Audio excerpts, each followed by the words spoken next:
Flame safety lamp. Flame safety lamp के कारण fire डैम्प होने पर भी एक्सप्लोजन नहीं होता है। ठीक है, ये एक ऐसा गैजेट है जो कि डोरेमोन के द्वारा दिया नहीं गया है। ऐसा गैजेट है जो कि बेसिकली अगर कहीं फायर डैम मिलेगा तो ये बाहर के एटमॉस्फेयर को इग्नाइट नहीं करता है, यह इसकी एक खास बात होती है। ठीक है, क्या क्या होता है इसमें? वायर गेजेस होते हैं। ठीक है, 2 वायर गेज होते हैं जिसमें कि जिनका मैश होता है 20 मैश का होता है 1 इंच में, और 1 इंच में 28 मैश वाला भी होता है। ठीक है, उसके बाद इसमें होता क्या है, वायर गेज का फायदा क्या होता है? वायर गेज बेसिकली जो लॉ के कारण, जो फ्लेम के कारण जो हीट निकल रही है, जो हीट निकल रही है, अगर ये हीट मान लीजिए ये आपका वायर गेज है। ठीक है, ये आपकी जाली है जिसे हम वायर गेज बोलते हैं। आपने केमिस्ट्री लैब में भी देखा होगा, यूज भी किया होगा। अगर एक ही जगह पे बार बार एक ही जगह पे बहुत ज्यादा आपकी लॉ पड़ेगी तो कोई चीज क्या होगी, वहां पे ज्यादा हीट होगा और दूर उसके कम टेम्परेचर रहेगा। अब यहां पे ज्यादा टेम्परेचर हो जाएगा तो क्या होगा, ये आपका किसके कांटेक्ट में है? मीथेन गैस के कांटेक्ट में। अब टेम्परेचर हाई हुआ तो मीथेन गैस को इग्नाइट कर देगा, उसके इग्निशन पॉइंट तक पहुंच गया। तो ये जो वायर गेज लगा होता है फ्लेम सेफ्टी लैम्प में, इसका काम क्या होता है? बेसिकली लार्ज एरिया में हीट को डिस्ट्रीब्यूट करना, जिसके कारण जो टेम्परेचर है, ठीक है, गैस के इग्निशन टेम्परेचर से कम रहता है वायर गेज का। बेसिकली फ्लेम सेफ्टी लैम्प की डिस्कवरी किसके द्वारा की गई थी? सर हम्फ्री डेवी के द्वारा 1815 में इनके द्वारा डिस्कवरी किया गया था। ये किस प्रिंसिपल पर काम करता है? ये काम करता है मैरासॉट म्यूजलर प्रिंसिपल पर काम करता है फ्लेम सेफ्टी लैम्प। देखिए हम्फ्री डेवी ने सबसे पहले क्या बना के दे दिया था? फ्लेम सेफ्टी लैम्प बना के दे दिया था नॉर्मल सा। फिर बाद में मैरासॉट और म्यूजलर, ये 2 अलग अलग साइंटिस्ट थे, इन्होंने जो है तो इसमें मॉडिफिकेशंस किए और वो मॉडिफिकेशंस आज तक जो है तो इस्तेमाल किए जा रहे हैं। तो इसीलिए इसे मैरासॉट म्यूजलर प्रिंसिपल पर काम करता है हम बोलते हैं। अब इसके 3 सेक्शंस होते हैं, upper, middle, lower. Lower section में fuel vessel, wick, screw, locking arrangement and relighting device. कैसा लॉकिंग अरेंजमेंट होता है? मैग्नेटिक लॉक लगा होता है इसमें। जो मिडिल सेक्शन है उसमें क्या होते हैं? 2 रिंग्स होती है, 5 स्टील रॉड होते हैं, ग्लास होती है, चिमनी होती है, 2 एस्बेस्टस वॉशर होते हैं। अपर सेक्शन में बोनेट होता है, 2 स्टील के वायर गेज होते हैं, हैंडल या फिर हुक लगा होता है। ये देखिए सबसे पहला सर हम्फ्री डेवी के द्वारा बनाया गया था, सॉरी क्लैनी के द्वारा बनाया गया था, एक नॉर्मल सा था, ये उतना ज्यादा इफेक्टिव नहीं था। फिर जो मेन बनाया गया सर हम्फ्री डेवी के द्वारा 1815 में, फिर इसमें इनलेट और आउटलेट वे जो है तो दिया गया, अलग अलग दिया जाने लगा म्यूजलर के द्वारा। फिर मैरासॉट ने और भी ज्यादा इसमें मॉडिफिकेशंस किए और यही दोनों मॉडल्स आज तक फॉलो किए जा रहे हैं। अब इसमें बस रिलाइटिंग सिस्टम ऐड कर दिया गया एक्स्ट्रा, बाकी पूरा का पूरा जो फंक्शनिंग है इन्हीं दोनों मॉडल्स के बेसिस पर चलता है। ठीक है,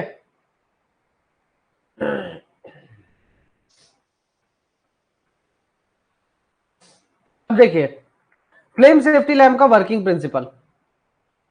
जो वायर गेज है जो वायर गेज है वो बेसिकली क्या करता है? जनरल बॉडी ऑफ एयर में मीथेन गैस को इग्नाइट नहीं करता है। ठीक है, अब मीथेन क्या है? लैम्प के अंदर इग्नाइट होता है लेकिन उसका इफेक्ट बाहर नहीं आता है ना। बेसिकली हो क्या रहा है, फ्लेम सेफ्टी लैम्प के अंदर अगर मीथेन गैस चली जाएगी, अब आपका एक सवाल ये भी हो सकता है तो सर फ्लेम सेफ्टी लैम्प के अंदर तो मीथेन गैस जाएगी, वहां पे वो जल जाएगी उसके कारण। बिल्कुल जलेगी, लेकिन वहां पर क्या होगा कि ढेर सारा कार्बन डाइऑक्साइड प्रोड्यूस होगा और आउटलेट से जल्दी से कार्बन डाइऑक्साइड बाहर नहीं निकल पाएगा। इस प्रकार का हमारा अरेंजमेंट रहता है।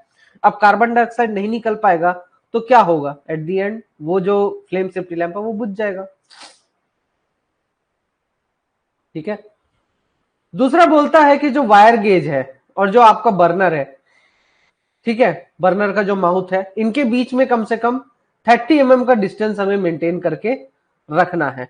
जैसा कि आप भी जानते हैं, ये आप भी बात जानते हैं कि वायर गेज के जितना पास मैं लॉ को रखूंगा, वायर गेज उतना ही जल्दी एक पर्टिकुलर पॉइंट पे बहुत ज्यादा हाई टेम्परेचर हो जाएगा वायर गेज का। ठीक है। लेकिन अगर मैं दूर रखता हूं, दूर रखता हूं,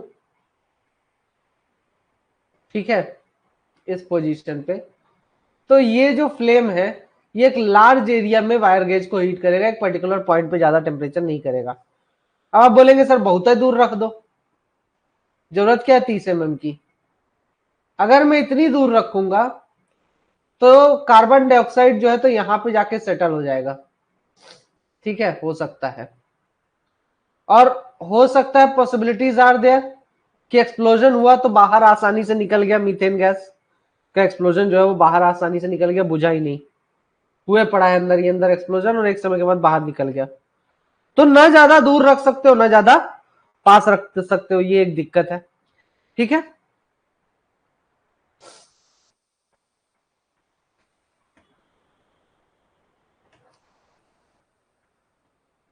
ये देखिए, अब इसके कुछ पार्ट्स आपको ध्यान में रखने हैं। जैसे कि ये फ्लेम सेफ्टी लैम्प का क्या है, ये लॉक बोल्ट है, ठीक है, और ये आपका क्या हो जाता है, ये आपका ऑयल वेसल हो गया, ऑयल वेसल हो गया, ये आपका क्या हो गया, क्या बोलते हैं, बर्नर। ठीक है, ये आपका बोनेट, ये आपके रॉड्स, 5 होते हैं टोटल, न 4 न 6, सिर्फ 5। ये देखिए, इनको क्या कहा जाता है, अच्छा इसका नाम बताइए। ये जो आपके दिख रहे हैं ये खांचे बने हुए हैं जिसमें कि लॉक बोल्ट जो है, मैग्नेटिक लॉक जो है टक जाता है, क्या कहते हैं इसको? ये आपका क्या हो गया, विक।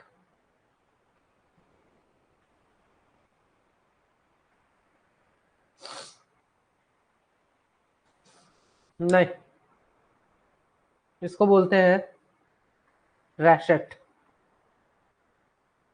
रैशेट। ठीक है, याद रखिएगा नाम।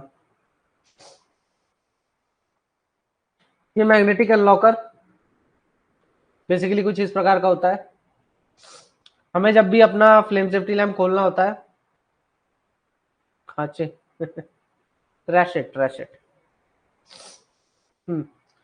तो फ्लेम सेफ्टी लैम्प में ग्लास को खोलने के लिए तो इसका इस्तेमाल किया जाता है, ग्लास को बाहर निकालने के लिए। और मैग्नेटिक लॉक को खोलने के लिए किसका इस्तेमाल किया जाता है, ये तो आपका की हो गया। ठीक है, मैग्नेटिक लॉक को खोलने के लिए इसका इस्तेमाल किया जाता है। जैसा कि आप देख पा रहे होंगे, मैग्नेटिक लॉक यहां पर ये है। अब इसके अंदर एक स्प्रिंग लगी होती है, कुछ इस प्रकार का सेटअप होता है इसका। ये इतना हिस्सा जो आपको बाहर दिख रहा है, फिर इसके अंदर स्प्रिंग लगी है, तो एक छोटा सा बोल्ट है जो कि जाके रैशेट में अटक जाता है। अब जैसे ही मैं एक मैग्नेट को ऊपर लाके इसकी रखता हूं, तो ये क्या करेगा, ये बोल्ट ऊपर की तरफ खिंच जाता है और रैशेट से बाहर आ जाता है। और इजीली क्या हो सकता है, आप फिर घुमा के जो है तो ऑयल वेसल को सेपरेट कर सकते हैं। ठीक है। अब डीजीएमएस ने क्या बोला, डीजीएमएस का भी बड़ा इंटरेस्टिंग काम है। कुछ कुछ चीजें आपको मैं बता दूं जो इंपॉर्टेंट है। डीजीएमएस, आखिर एक सवाल ये दिमाग में आपके आता है, आना भी चाहिए, जरूरी भी है, कि आखिर डीजीएमएस जब भी जैसे हम पढ़ते हैं ना कि यार ये फ्लेम सेफ्टी लैंप या इलेक्ट्रिक टॉर्च डीजीएमएस द्वारा अप्रूव्ड होना चाहिए, चीफ इंस्पेक्टर द्वारा अप्रूव्ड होना चाहिए, लेकिन वो अप्रूवल किस बेसिस पे देता है? अप्रूवल दिया जाता है टेस्टिंग के बेसिस पे। जो भी कंपनी बनाती है फ्लेम सेफ्टी लैंप, इलेक्ट्रिक या कोई भी डिवाइस, तो उसकी पहले वो टेस्टिंग करती है कुछ। डीजीएमएस बोलता है कि आप इतनी टेस्टिंग करके दे दो हमें, अगर आपका ये पर्टिकुलर चीज सक्सेसफुल रहा तो मैं इसको अप्रूवल दे दूंगा, अदरवाइज गई भैंस पानी में। ठीक है, तो डीजीएमएस ने सबसे पहले बोला फ्लेम सेफ्टी लैंप का कि ड्रॉप टेस्ट करो भाई साहब। ड्रॉप टेस्ट में डीजीएमएस ने बोला कि लैंप को आप 5 बार पटको, जैसे वो मोबाइल पटकते हैं ना, जो यूट्यूबर्स रहते हैं, वैसे लैंप को पटको। कितनी ऊंचाई से? लगभग 1 मीटर की हाइट से। किसके ऊपर?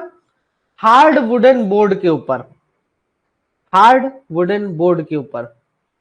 और ये लकड़ी का जो बोर्ड आपने बनाया है, ये किसके ऊपर रखना चाहिए, रखना है? ये रखना है आपको एक कंक्रीट के ऊपर। ये नहीं कि गद्दे के ऊपर रख के, कंक्रीट के ऊपर। तो काहे को टूटेगा, गद्दे के ऊपर रखोगे तो है? और बोर्ड की थिकनेस कितनी होनी चाहिए? कम से कम 30 mm थिकनेस होनी चाहिए। ठीक, 3 सेंटीमीटर।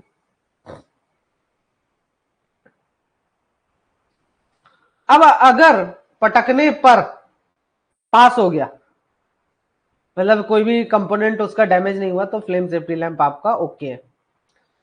दूसरा टेस्ट है एयर टाइटनेस टेस्ट भाई साहब।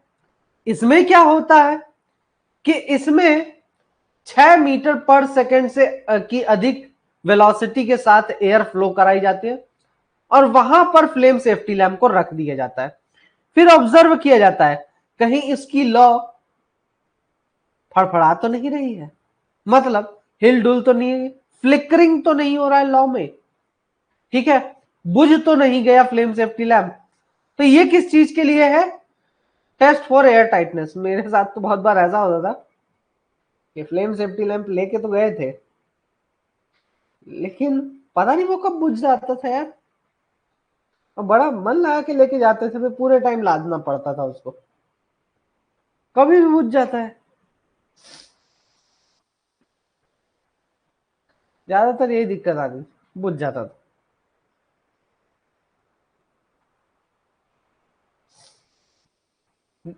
परफॉर्मेंस टेस्ट,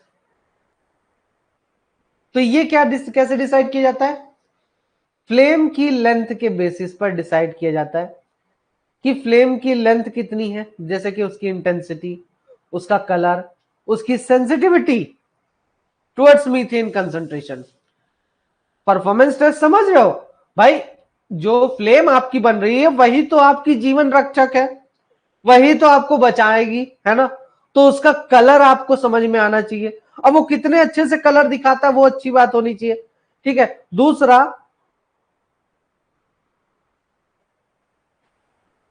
नहीं, टेस्टिंग फ्लेम से थोड़ा सा ऊपर, थोड़ा सा ऊपर। अब इतना लगा जित बना के देता था फ्लेम से लैंप रूम वाला, वो ट्रेनिंग टाइम में की तो बात है, उतना तो वो करके ही देते थे खुद ही। हाँ, तो अब ये जो आपकी जीवन की रक्षा करेगा, वो आपका कैसा होना चाहिए? वो आपका कैसा होना चाहिए? सेंसिटिव होना चाहिए। अगर मान लो ऐसा फ्लेम सेफ्टी लैंप है जो कि कितना भी मीथेन का परसेंटेज हो रहा है, ज्यादा सेंसिटिव नहीं है, कम परसेंटेजेस में, तो क्या वो आपके लिए फायदेमंद है? नहीं यार। आपका तो ऐसा होना चाहिए कि बकायदा अच्छा परफॉर्मेंस दे, अच्छी इंटेंसिटी हो, मतलब एकदम साफ सुथरा देखने में समझ में आए कि हाँ मीथेन का परसेंटेज कितना है, फ्लेम का कलर समझ में आए, तब तो आप कैप जो है तो जो है तो टेस्टिंग फ्लेम बनाएंगे, ठीक है। और सेंसिटिव होना चाहिए ज्यादा से ज्यादा, तब तो आप कुछ कम से कम परसेंटेजेस आप डिटरमाइन कर पाएंगे, ठीक है। ठीक है, तो ये कुछ चीजें दी हुई है, ये थोड़ा बहुत एक बार पढ़ लीजिएगा टेबल, बाकी उतना जरूरी है नहीं आपके लिए।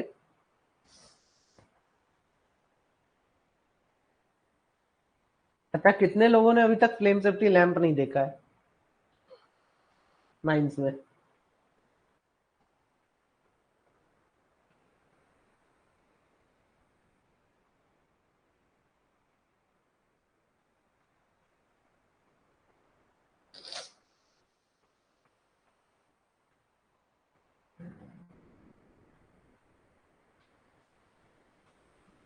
जीटी के टाइम जितना पढ़े थे ना, ये सब आज उससे ज्यादा है। ऑयल कंटेनर, अब देखिए फ्लेम सेफ्टी लैम्प के स्पेसिफिकेशंस, माइंस ही नहीं देखा, अरे ये तो गलत बात है। ऑयल कंटेनर, ऑयल कंटेनर कैसा होता है, कैसा होना चाहिए, लीकेज प्रूफ और इम्पैक्ट रेजिस्टेंस। लॉक कैसा होना चाहिए, मैग्नेटिक टाइप का लॉक लॉक होना चाहिए। ठीक है। बॉनेट, जो बोनेट होता है उसका, वो उसमें वायर गेजेस को प्रोटेक्ट करने के लिए बनाया जाता है। दूसरा, माइंस की जो एयर है वो डायरेक्टली गेजेस में जाने से रोकने का भी काम होता है बोनेट का। ठीक है। अब distance between top of outer gauge and the bottom edge of the outlet port. ठीक है। जो आउटर गेज है आपका, आउटर गेज है ये, एक सेकेंड फ्लेम सेफ्टी लैम्प निकाल लूं तब समझ में आएगा, क्योंकि बहुत से लोग अब सही बातें नहीं देखे होंगे।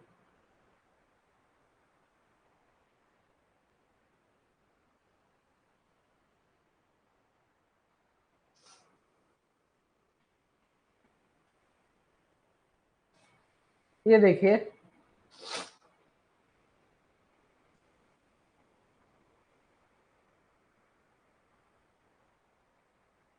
यहां पे ये आउटलेट है आपका, ये वाला पोर्शन क्या है, ये है आउटलेट। ठीक है।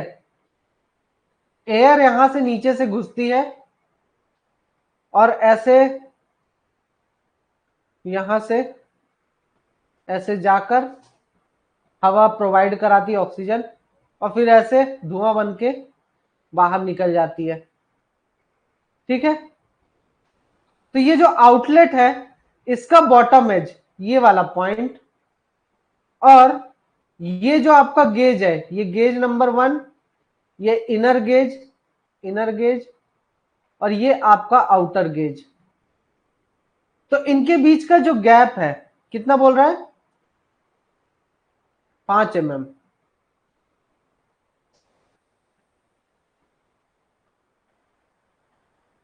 5 mm से कम नहीं होना चाहिए। ठीक है, दोनों के बीच का गैप।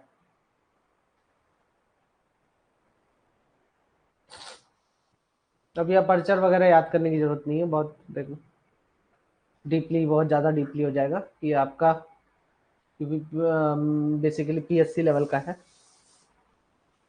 हाँ, गेज किस चीज का बन रहा है, स्टील वायर्स का बना होता है। ठीक है।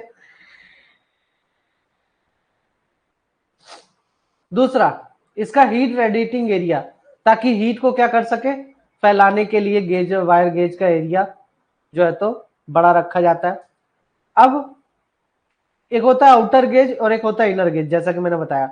आउटर गेज का जो एरिया है वो 115 सेंटीमीटर स्क्वायर से कम नहीं होना चाहिए, और जो इनर गेज का एरिया है, टोटल जो एरिया है डिस्ट्रीब्यूशन वाला एरिया, ठीक है, हीट रेडिएटिंग एरिया जिसको हम बोलते हैं, जैसे कि ये आपका सिलेंड्रिकल शेप में तो होता है।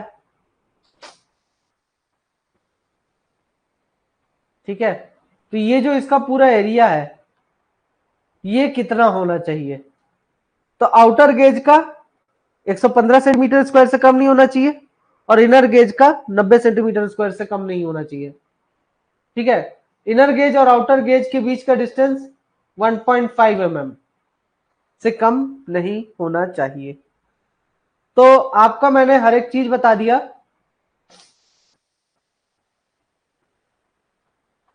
क्या क्या बताया, कि जो बर्नर है किसके किसके बीच का डिस्टेंस बताया? सबसे पहले तो बर्नर और गेज के बीच का डिस्टेंस कितना होना चाहिए? कितना होना चाहिए? 30 mm कम से कम। ठीक है, उसके बाद दो गेजेस के बीच का डिस्टेंस कितना होना चाहिए? ठीक है, 30 mm से कम नहीं होना है। उसके बाद इसमें कितना गैप होना चाहिए? Not less than 1.5 mm। उसके बाद आपका जो आउटलेट पोर्ट है, ठीक है, तो इसका जो बॉटम एज है ये वाला, और जो टॉप है आउटर गेज का, इनके बीच का गैप कम से कम 5 mm होना चाहिए, उससे कम नहीं हो सकता। ठीक, तो इतना डाटा आपको याद रखना है, जरूरी है।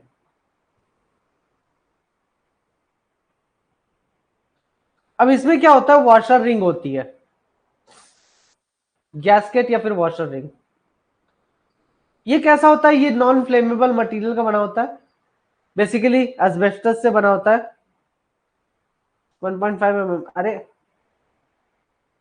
मतलब आउटर गेज और इनर गेज के बीच का गैप, दोनों गेजेस के बीच में गैप होगा ना, दो गेज एक दूसरे के ऊपर फिट किए जाते हैं, दो गेज एक दूसरे के ऊपर ना फिट किया जाता है, तो आउटर गेज और इनर गेज के बीच का गैप, कुछ तो गैप होगा इनके बीच में। ठीक है, तब तो कार्बन डाइऑक्साइड जाके यहां पे पूरी तरह से ऑक्सीजन के सप्लाई को कट कर देती है।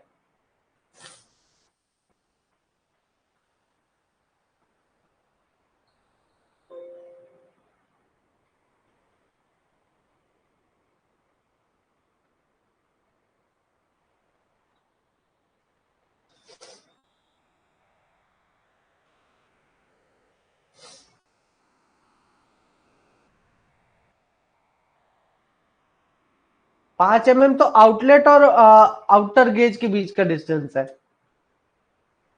जो आउटलेट है और आउटर गेज जो है, ठीक है, उनके बीच का गैप है।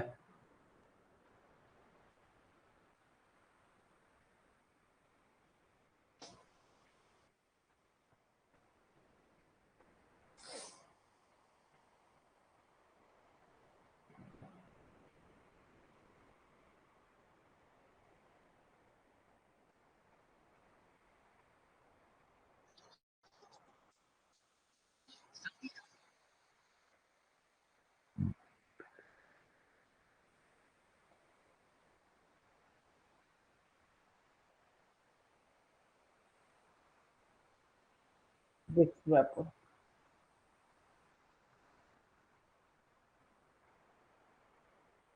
अरे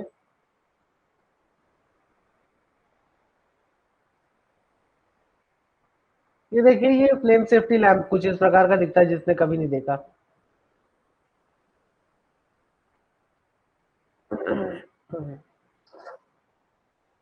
ये आपका हुक हो गया या हैंडल, फिर ये आपका आउटलेट, ये देखिए आउटलेट दिख रहा है आपको, ये जो आउटलेट का बॉटम एज है, ये है बॉटम एज। ठीक है, यहां से इनलेट है, ये जो गैप आ रहा है चारों तरफ बोनेट में, ये इनलेट हो गया। और यहां पे आप सबसे टॉप पे ये जो छोटे छोटे पिलर्स बने हुए हैं और ये जो गैप देख रहे हो, ये आपका आउटलेट है। ये इनलेट, यहां वाला इनलेट हो गया, और ये ऊपर वाला उसके क्या है, आउटलेट है। ठीक है,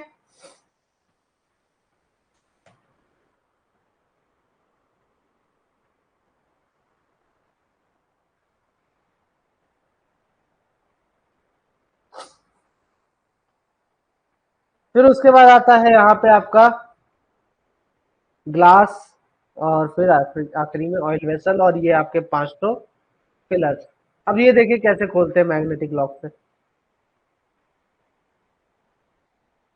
ऐसे लगाया, और फिर धीरे धीरे जैसे ही वो ऊपर जाए रैशेट से, मैग्नेटिक लॉक ऊपर चला जाए, तो धीरे धीरे घुमा के इसको खोल लो। जब ये खुल जाए तो मैग्नेटिक लॉक को बंद करो, तो इसको निकाल लो। अब यहाँ पे की होती है, उसकी मदद से हम क्या निकालेंगे, कांच को निकालेंगे। ठीक, मैं इसलिए दिखा रहा हूँ क्योंकि मुझे एस्बेस्टस रिंग दिखाना है, इसने कभी नहीं देखा है। बाकी तो एक्सपीरियंस लोग हैं सबके सब।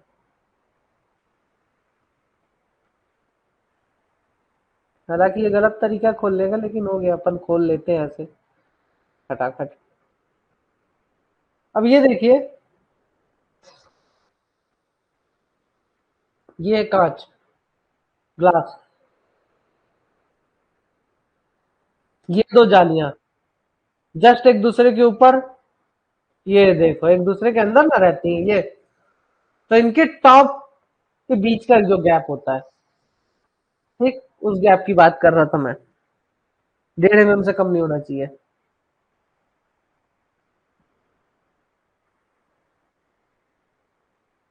एक 20 मैश का होता है अंदर वाला, और बाहर वाला 28 मैश का होता है।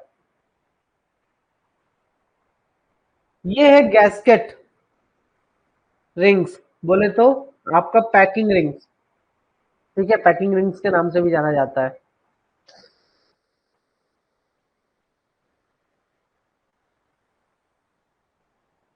ये आपका लाइटिंग सिस्टम इसमें होता है।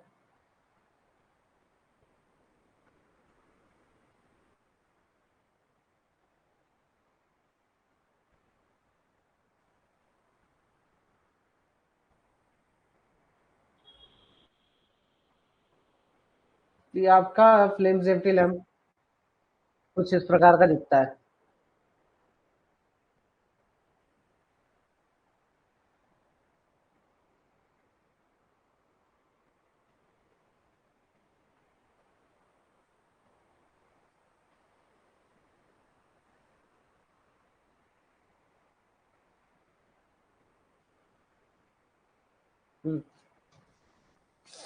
गैस्केट रिंग या फिर वॉशर रिंग या पैकिंग रिंग किस मटेरियल का बना होता है? एस्बेस्टस का बना होता है। इसकी थिकनेस कितनी होती है? 1.3 mm से कम नहीं होनी चाहिए। इसकी चौड़ाई कितनी होती है? 5 mm से कम नहीं होनी चाहिए। ठीक है, उसके बाद ग्लास सिलेंडर। जो ग्लास सिलेंडर है वो हार्ड स्टील, हार्ड ग्लास से बना होता है, स्टील से थोड़ी बना रहेगा।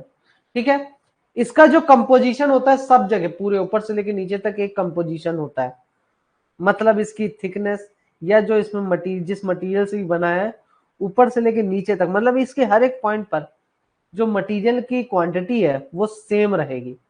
कहीं से भी उठा लो, कहीं पे मोटा या पतला, इस टाइप से कोई अलग से डिफॉर्मेशन या कमी नहीं दिखने को मिलेगी इसमें। ठीक है, इसकी जो थिकनेस होती है यूनिफॉर्म थिकनेस का होता है, बहुत ज्यादा ही ऑप्टिकली क्लियर होता है, और दूसरा इसमें किसी प्रकार का कलर नहीं दिखता है। जैसे बहुत से मिरर्स में आपको हल्के फुल्के कलर्स भी दिखाई देंगे जब उनमें आप देखेंगे, लेकिन इसमें बहुत सारे ग्लासेस में देखने को मिलता है, लेकिन इसमें कोई कलर नहीं देखने को मिलता है ना। अब ग्लास में फ्रूटी या वो डाल के बोलो कि कलर नहीं दिखाई देता, तब तो दिखेगा ट्रांसपेरेंट जो है ना। बाकी नॉर्मली खाली ग्लास में चेक करेंगे तो आपको कलर्स दिखाई देंगे कुछ ना कुछ। ठीक है, वो एक ग्लास आती है ना, इस तरीके की रहती है कुछ। ठीक है, बन गया, बड़ी सी रहती है, चौड़ी सी, और नीचे ऐसा ऐसा रहता है, ऐसा कुछ रहता है। ये यहाँ पे इस वाले पोर्शन में ना बहुत सारे कलर्स देखने को मिलते हैं। ये नीचे वाला जो आड़ा तिरछा रहता है, डिजाइनदार, या कभी कभार पूरी की पूरी ग्लास में डिजाइन बनी रहती है, तो एक यूनिफॉर्म भी नहीं है, दूसरा उसमें कलर्स भी रिफ्लेक्ट होते हैं बहुत ज्यादा। ठीक है, इसकी थिकनेस कितनी होती है? 4.5 mm से लेके 5 mm इसकी थिकनेस होती है। 5 mm आप एक मान के चल सकते हैं। ठीक है, हाँ। अब दूसरा बोलता है कि जो टोटल हीट रेडिएशन है, जो टोटल हीट रेडिएशन है वो आपका कितना एरिया होना चाहिए? वो 155 सेंटीमीटर स्क्वायर से कम किसी भी हालत में नहीं होना चाहिए। ठीक है, अब इंडिया में फ्लेम सेफ्टी लैम्प का मैन्युफैक्चर कौन करता है? जेके डे एंड सन्स, जो कि वेलॉक्स के नाम से जो है तो मार्केटिंग करते हैं। इनके अलग अलग मॉडल आते हैं, GL5, GL50, GL60, GL7, ठीक है। GL7 बड़ा ट्रेंडिंग है। अब जो GL5 है वो एक्यूमुलेशन टेस्ट के लिए यूज किया जाता है सिर्फ। GL50 and GL60 percentage test के लिए होते हैं, ठीक है। और GL7 ऑलराउंडर है।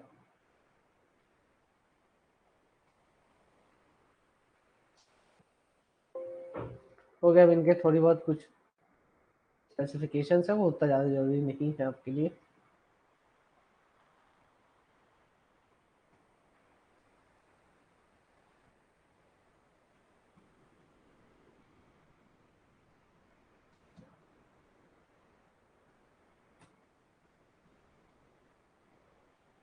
अब देखिए GL60 ये थोड़ा सा इंपॉर्टेंट है, क्योंकि अच्छा मॉडल है, फेमस मॉडल है। GL60 फ्लेम सेफ्टी लैंप, ये बॉटम फीड डिवाइस है, ठीक है। इसमें बॉटम फीड डिवाइस लगा होता है, फ्लेम को एयर प्रोवाइड कराता है, मतलब नीचे से एयर प्रोवाइड कराता है। और रिलाइटिंग, इससे क्या होता है कि रिलाइटिंग करना इसका इजी, बहुत ज्यादा इजी हो जाता है, ठीक है। जनरल बॉडी ऑफ एयर में मीथेन और CO2 डिटेक्ट करने में हेल्प करता है इसमें। और To watch the complete video, download the Mining Gyan app from the Play Store. Enjoy a seamless learning experience without interruptions and subscribe to our YouTube channel.